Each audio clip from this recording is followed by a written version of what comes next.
Et ce qui est terrible, on m'accuse même de l'avoir tuée, alors qu'elle est décédée d'une crise cardiaque à l'hôpital, suite à une opération. Et ils m'ont posé la question, elle est morte de quoi? Je leur ai dit, on l'a opérée, elle n'a pas supporté l'opération. Le même jour, quand je suis arrivé avec son corps, après encore, la famille paternelle me pose les mêmes questions devant 10 personnes, 15 personnes, j'ai expliqué. Ils savent de quoi elle est morte.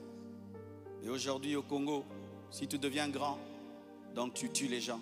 Quiconque meurt à côté de toi, c'est toi qui le tues. Le jour que Dieu t'élèvera, tu comprendras ça. Tu dois prier que tout le monde vive 90 ans. Si les gens commencent à mourir, c'est toi qui les tues. Comment peux-je tuer la mère de mes enfants? Priver Tabiri de sa maman? Comment? Même toi, qui viens de te convertir, tu ne peux pas faire une telle chose. Moi, serviteur de Dieu.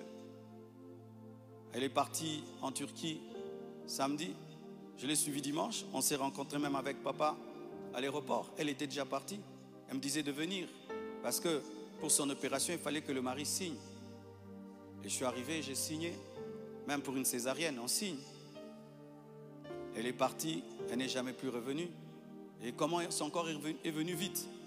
Frère, le problème souvent, c'est que les gens attribuent aux autres leur pauvreté. Lorsqu'il n'y a pas les moyens, quelqu'un peut mourir lundi pour que le corps vienne. On prend 2 semaines de cotisation.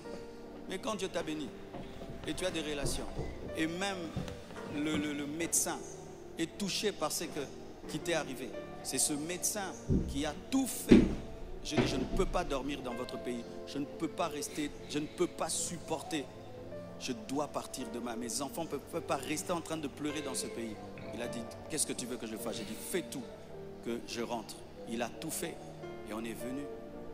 Et c'est la sorcellerie. Comment quelqu'un peut mourir tel jour? Du coup, vous prenez le corps, vous amenez, c'est trop vite. Donc vraiment, c'est terrible, terrible. Vraiment le niveau de raisonnement que les Congolais nous avons atteint. Vraiment, vraiment que les écoles recommencent. Je ne sais pas, vraiment, c'est terrible. Des fois, je me dis, tous les derniers de la classe qu'on ne voyait plus, ils sont remplis maintenant, là-bas.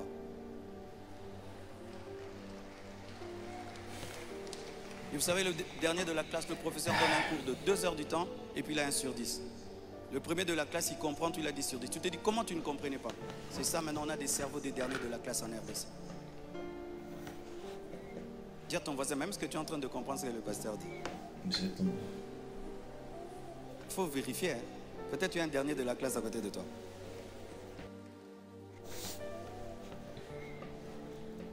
Tout cela n'est rien d'autre qu'un chantage motivé par l'appât du gain, car cette personne me dira, donne-nous l'argent, nous avons des voices, sinon nous allons te détruire. Tout ça, c'est un chantage motivé par l'appât du gain.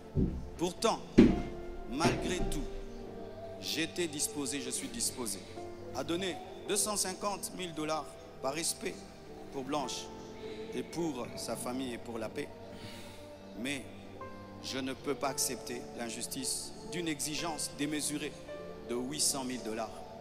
Comme je vous dis toujours, cette église n'appartient pas à mes enfants. J'ai investi 26 ans de ma vie dans cette église, mais rien n'est à mes enfants. Qu'est-ce que mes enfants auront? Les quelques biens que j'ai, c'est à eux. Ils ne viendront pas un jour vous déranger ici. Et donc je ne peux pas donner par peur ou par chantage ce qui est à eux. Ils diront, tu es quel genre de père?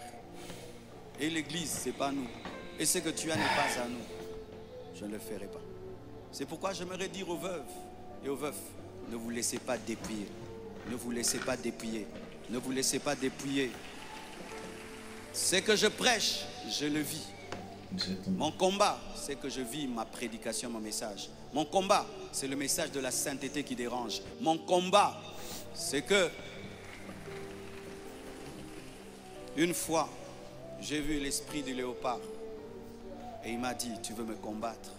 Ce pays est tenu par un esprit de léopard, un esprit méchant. Regardez comment nous sommes devenus méchants. Regardez comment nous sommes devenus méchants, mes frères. cette méchanceté démoniaque satanique. Et quand j'ai vu cet esprit, vous avez vu tout ce qu'on a connu. C'est pourquoi, pour finir, je vous prie, ne cédez pas à la haine. Au-delà des personnes visibles, il y a un combat spirituel. C'est une attaque de l'esprit de léopard que Dieu m'avait déjà révélé. Un esprit rusé et violent qui cherche à abattre les hommes de Dieu et à ravager les familles. Bénissez ceux qui vous persécutent. Priez pour ceux qui vous calomnient.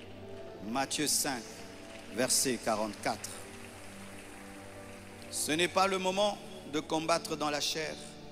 Restons enracinés dans la vérité, dans l'amour et dans la prière. Pour ceux qui souhaitent des informations juridiques fiables, je vous invite à contacter mes avocats, le maître Béladé et le maître Abed, qui sont des fils de la maison. Et sachez que toute chose concourt au bien de ceux qui aiment Dieu. Romains 8, verset 28.